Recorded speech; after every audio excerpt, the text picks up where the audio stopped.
धान वतन अजीज की एक अहम फसल है जो पकाई के मराहिल में दाखिल हो चुकी है। देखने में ये आ रहा है कि कुछ किसान हजरात फसल की कटाई में जल्दबाजी का मुजाहरा कर रहे हैं। आइए हम जानते हैं, हमारे साथ इस वक्त मौजूद हैं डायरेक्टर प्लांट प्रोटेक्शन महकमा ज़राअत सियालकोट डॉक्टर मकसूद अहमद।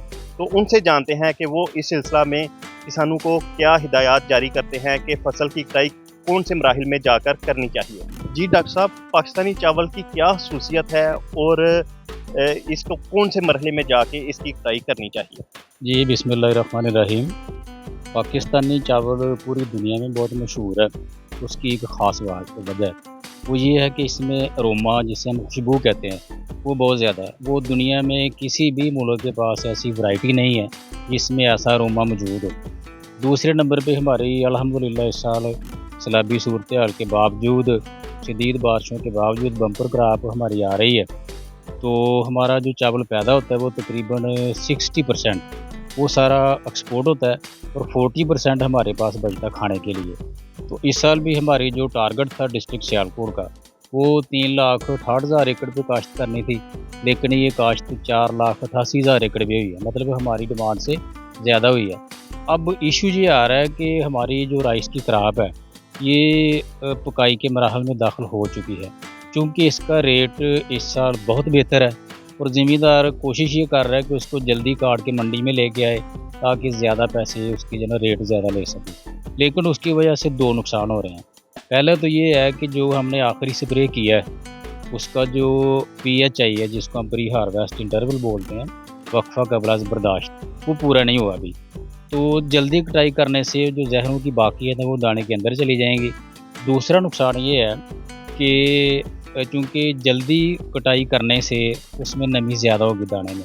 तो कटाई करके जब उसको हम फार्म पे ले जाएंगे या किसी शेलर पे लेके जाएंगे तो उधर जाके जो ढेर लगेगा उसमें नमी की वजह से फंगस डेवलप होगी।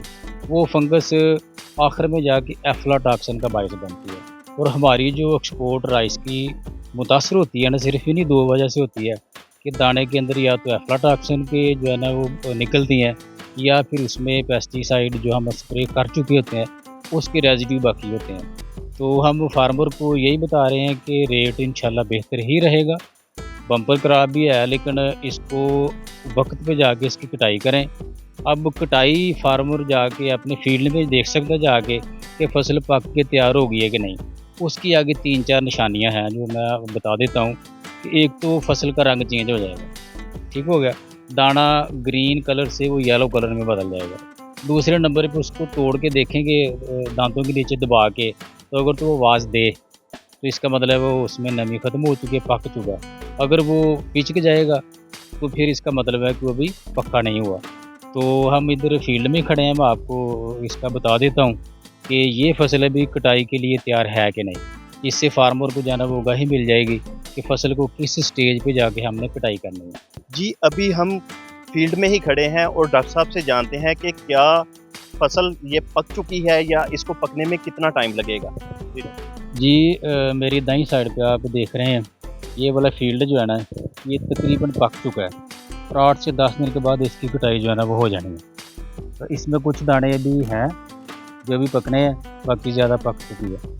ये हमारे जो बाईं तरफ है इसमें आप देखें तो ये जो है ना फसल अभी इसका रंग सब्ज़ है, तो जो इस पर मिंजर लगी है वो भी अभी सब्ज़ है। तो ये हम चेक कर लेंगे, इस तरह ये है। तो इसमें अभी कुछ दाने ना मिल्किंग स्टेज पे हैं। करीब करके अगर आप देखेंगे तो ये देखें अभी इसमें ना वो मिल्क इसका दूधा निकल रहा है। तो मतलब ये है कि कम से कम इसको भी पकने में 20 से 25 दिन लग जाएंगे। तो मैं दोबारा ये रिक्वेस्ट करूँगा अपने किसान भाइयों से कि जितनी मेहनत हम कर चुके हैं उसको ज़ाया मत करें, फसल को मुकम्मल पकने दें और मुकम्मल पकने के बाद इसकी कटाई करें ताकि हमें इसका अच्छा रेट मिल सके। जी, तो डॉक्टर साहब ने बताया कि जो काश्तकार हैं वो धान की फसल जो है वो पूरी तरह पकने पर ही कटाई करें ताकि आपको उसका अच्छा मुआवजा मिल सके और जो आपके चावल की लज्जत है वो बरकरार रह सके। कैमरामैन ज़ाहिर रशीद के साथ मोहम्मद कदीर यूसुफ, APP सियालकोट।